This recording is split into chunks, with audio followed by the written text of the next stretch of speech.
বন্যহস্তীৰ আক্ৰমণত নিহত বনকৰ্মী। বনকৰ্মী অতুল কলিতাক শেষ শ্ৰদ্ধাঞ্জলি। মৰিয়নিত হাতী মানুহৰ সংঘাত অব্যাহত।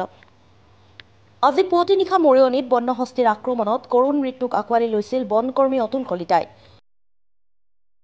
যোৰহাট চিকিৎসা মহাবিদ্যালয়ত মৰণোত্তৰ পৰীক্ষাৰ অন্তত কলিতাৰ মৃতদেহ মৰিয়নি বনাঞ্চলিক কাৰ্যালয়লৈ অনা হয়। বনকৰ্মী অতুল কলিতাক বিভাগে শেষ শ্ৰদ্ধাঞ্জলি জ্ঞাপন কৰি বিদায় যাচে। মৰিয়নিৰ বিধায়ক ৰূপজ্যোতি কুৰ্মী, যোৰহাট জিলাৰ আয়ুক্ত পুলক মহন্ত, যোৰহাট জিলা বন সংমণ্ডল বিষয়া নন্দকুমাৰৰ উপস্থিতিত শেষ শ্ৰদ্ধাঞ্জলি জ্ঞাপন কৰা হয়। কৰ্মৰত অৱস্থাত নিহত বনকৰ্মীগৰাকীৰ পৰিয়ালক শীঘ্ৰেই 4 লাখ টকাৰ লগতে WWFৰ পৰাও আৰ্থিক সাহায্য প্ৰদানৰ ঘোষণা কৰে জিলা আয়ুক্তই। বিধায়ক ৰূপজ্যোতি কুৰ্মীয়ে নিহত বনকৰ্মী অতুল কলিতাৰ পৰিয়ালৰ এজনক বন বিভাগতে নিযুক্তি প্ৰদানৰ বাবে মুখ্যমন্ত্ৰীক আহ্বান জনায়।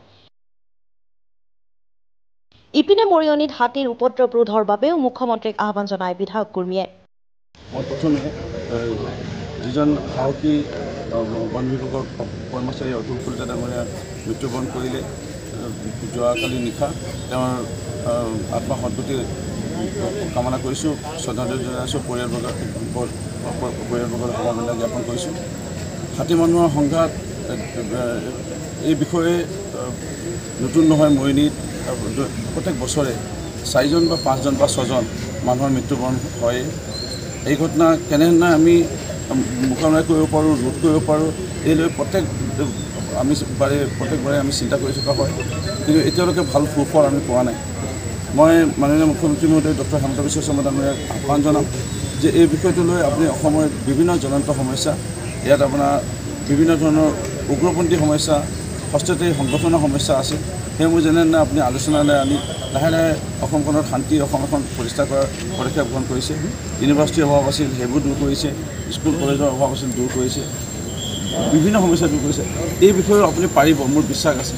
আপুনি যিসকল বিশেষজ্ঞ তেনেকুৱাক লাগিলে আপুনি মাতক, আৰু ক'ত কেনেধৰণে আমি বৈজ্ঞানিকসন্মতভাৱে আগবাঢ়িব লাগে এইখিনি আমি যেন ব্যৱস্থা লওঁ।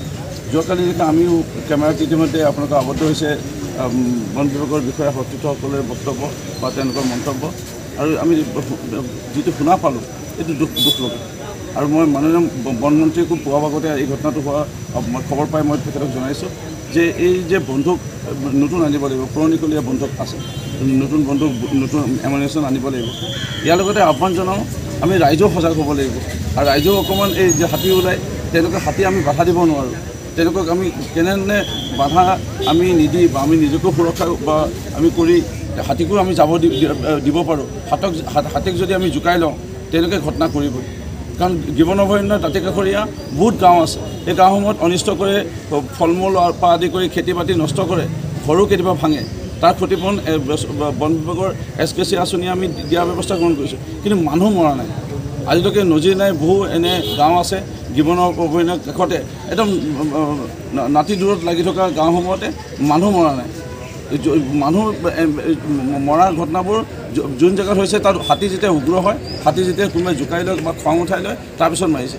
এই যোৱাকালি ঘটনাটো তেনেধৰণৰ এটা ঘটনা, কাৰণ ৰাস্তাত বাধা দিয়া হ'ল হাতীক, আৰু অন্য পিনে হাতীয়ে গৈ এই ঘটনাটো কৰিলে।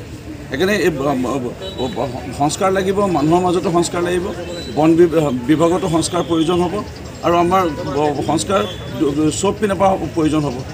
বন বিভাগৰ বিষয়া বা ব্যৱস্থাত সংস্কাৰ, ৰাইজৰ মাজতো আমি সংস্কাৰ হ'ব লাগিব, তেতিয়াহে এই হাতী মানুহৰ সংঘাতটো ক'ৰবাত হ'লেও অকণমান কমতি হ'ব।